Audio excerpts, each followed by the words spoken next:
చిన్న పిల్లల ఆశ్రమంలో ఘనంగా చంద్రబాబు పుట్టినరోజు వేడుకలు.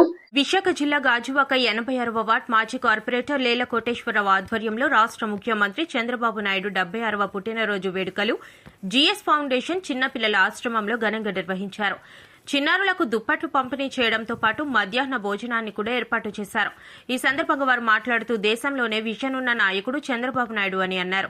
శ్రమనే ఆయుధంగా మలుచుకున్న గొప్ప నాయకుడు నారా చంద్రబాబు నాయుడు అని, రాష్ట్రంలో సంక్షోభాన్ని కూడా సంక్షేమంగా మార్చే గొప్ప మేధావి నారా చంద్రబాబు నాయుడు అని తెలిపారు.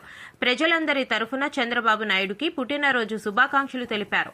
అనంతరం పారిశుద్ధ్య కార్మికులకు దుప్పట్లు పంపిణీ చేశారు. ఈ కార్యక్రమంలో కర్రి ఈశ్వరరావు, రమణ, లక్ష్మి, అప్పారావు తదితరులు పాల్గొన్నారు.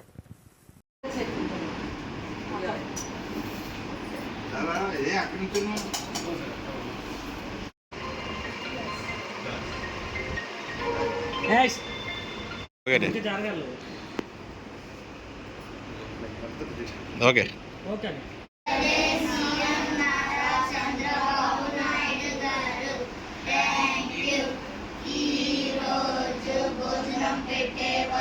ధన్యవాదాలు. ఇలాగే మంచి భోజనం పెట్టాలని ఆశ్రమం మంచి చదువు రావాలని కోరుకుంటున్నాం. Thank you sir, thank you madam, thank you. 76వ జన్మదినం చేసుకుంటున్న మా చంద్రబాబు నాయుడు గారు రాష్ట్ర ముఖ్యమంత్రిగా వర్యులు, మా పార్టీ తెలుగుదేశం పార్టీ జాతీయ అధ్యక్షులైన వారికి ఈ 75 సంవత్సరాలు నిండి 76వ సంవత్సరంలో అడుగు పెడుతున్నారు. ఆయన 28వ సంవత్సరం నుంచి కూడా స్కూలు కాలేజీలు చదువుతున్నప్పుడు కూడా లీడర్షిప్ అంటే ఏంటనేది చూపించిన మహానుభావుడు. అలాంటి మహానుభావుడు వాళ్ళ ప్రజలందరికీ ఉపయోగపడే కార్యక్రమాలు వాళ్ళు తీసుకుంటే డ్వాక్రా సంఘాలు పెట్టింది చంద్రబాబు నాయుడు గారు. డ్వాక్రా సంఘాల తాలూకా వాల్యూస్ని, ఎందుకంటే ఆడవాళ్ళు కూడా స్వతంత్రంగా బతకాలనే ఒక ఉద్దేశంతో పెట్టాడు.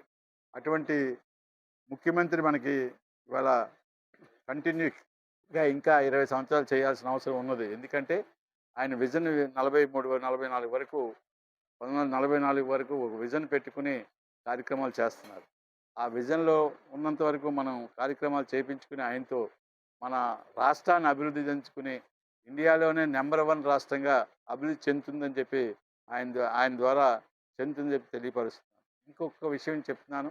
నారా చంద్రబాబు నాయుడు గారికి ఇష్టమైంది ఏంటి అంటే ప్రజలందరూ కూడా సుఖ సంతోషాలతో ఉండాలి, పేదవాడు అనేవాడు ఉండకూడదనే ఒక ముఖ్య ఉద్దేశంతో రాష్ట్రాన్ని ముందుకు తీసుకెళ్తున్నారు. ఇవాళ అమరావతి రాజధానిని కూడా రేపు హైదరాబాద్ కంటే మిన్నగా తయారు చేస్తారని చెప్పి మా అందరికి కళ. కాబట్టి ఆయన చేసిన కార్యక్రమాలు ఏది తీసుకున్నా ఒక్కటి కూడా వెనక్కి వెళ్ళకుండా ఆయన ముందు చూపుతోనే వెళ్తున్నారు. ఆయనకి ప్రత్యేకమైన జన్మదిన శుభాకాంక్షలు మన కోర్మన్నపాలెం 86వ వార్డు తరపు నుంచి ప్రజలందరూ కలిసి చెప్తున్నామని చెప్పి తెలియపరుస్తుంది. సందర్భంగా ఈ చిన్నపిల్లల ఆశ్రమం, ఎందుకంటే పిల్లలు అనాథులు అనే మాట రాకుండా వాళ్ళకి నిజంగా చెప్తున్నాను. ఇవాళ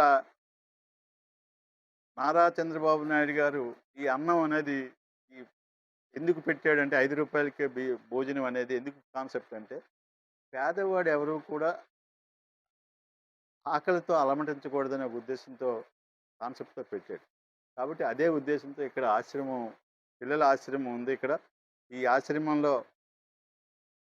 పిల్లలందరూ కూడా చూశాను, ఇప్పుడు బుక్స్ చూశాను, వాళ్ళ బెడ్స్ చూశాను. నిజంగా ఒక క్రమశిక్షణతో స్కూల్లో వీళ్ళకి ఇంకా ఇక్కడ టీవీ ఉండదు, లేకపోతే ఇంకోటి ఉండదు, ప్లే గ్రౌండ్ ప్లస్ లేదంటే చదువు, ఈ రెండే వాళ్ళ కాన్సెప్ట్. నేను ఈరోజు పుట్టినరోజు సందర్భంగా వాళ్ళందరికీ కూడా భోజనం ఏర్పాట్లు చేసి కొన్ని దుప్పట్లు, కొద్దిగా పళ్ళు అవి ఇవ్వటం జరిగింది. ఇలాగే ప్రతి వాళ్ళు కూడా, ఎందుకంటే చంద్రబాబు నాయుడు గారి లాగే ఆలోచించాల్సిన అవసరం ఉంది. పేదవాడు అనేవాడు ఉండకూడదు, భోజనం దొరకని వాడు అంటూ ఉండకూడదు అనే ఉద్దేశంతోనే మనం ఈ భోజన కార్యక్రమాలు 5 రూపాయలకు భోజనం పెట్టిన మహానుభావుడు ఆయన. అలాంటి ఆయనకి పేదవాళ్ళు ఉన్నారు పిల్లలు అనగానే భోజనం పెట్టాలనే ఒక ఉద్దేశంతో ఆయన పుట్టినరోజు పెట్టాలనే ఒక ఉద్దేశంతో ఈ కార్యక్రమం జరపడం జరిగింది.